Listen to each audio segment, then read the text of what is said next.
sprawled on the couch, 3 glasses of wine deep, stalking his ex's Instagram while Bridgerton plays on mute. Now, you've cycled through the photos so many times you could draw his dog from memory. But you're wondering, why hasn't he texted? Was my joke too much?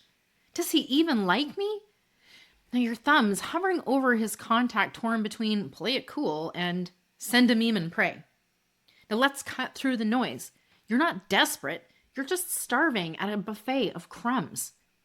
By the way, this isn't a lecture. This is me sliding into your DMs at 2 a.m. with a loving voice note to say, put the wine down. Let's talk about why you keep mistaking panic for passion. Hey there, love rebel. Christy Holt here, your happiness hussy and recovered good girl. Welcome to Unstuck, 30 days to rewrite your love story. Repeat after me. I am the plot twist. Now let's freaking go. Here's the raw truth. Wanting love is human.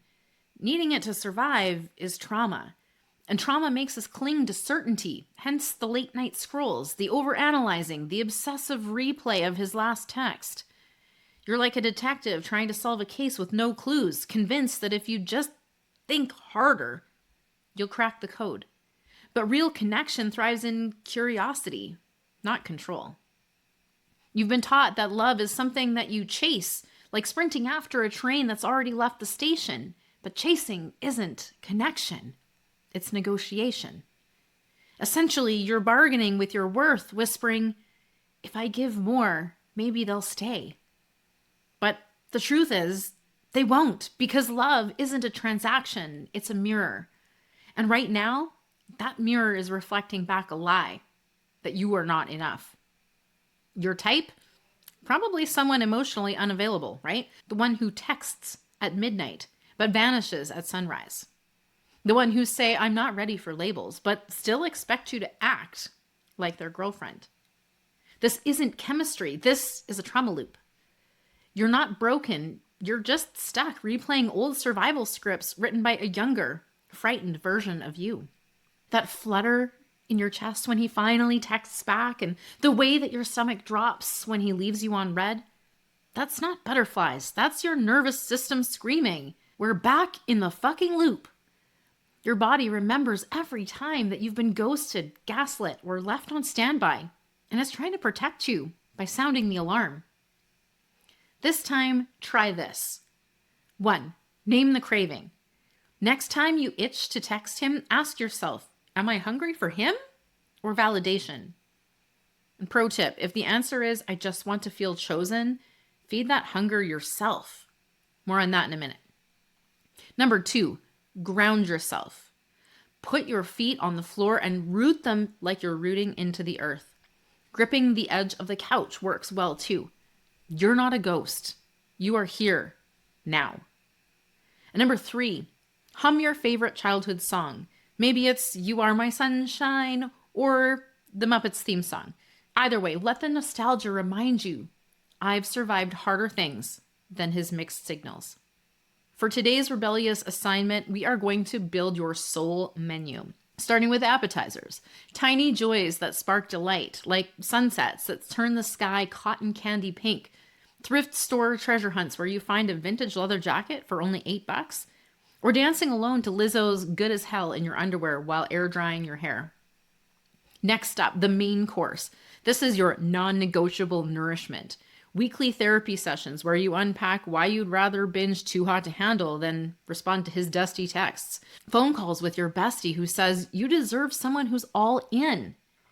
And saying no to dates that feel like job interviews. Where do you see yourself in 5 years?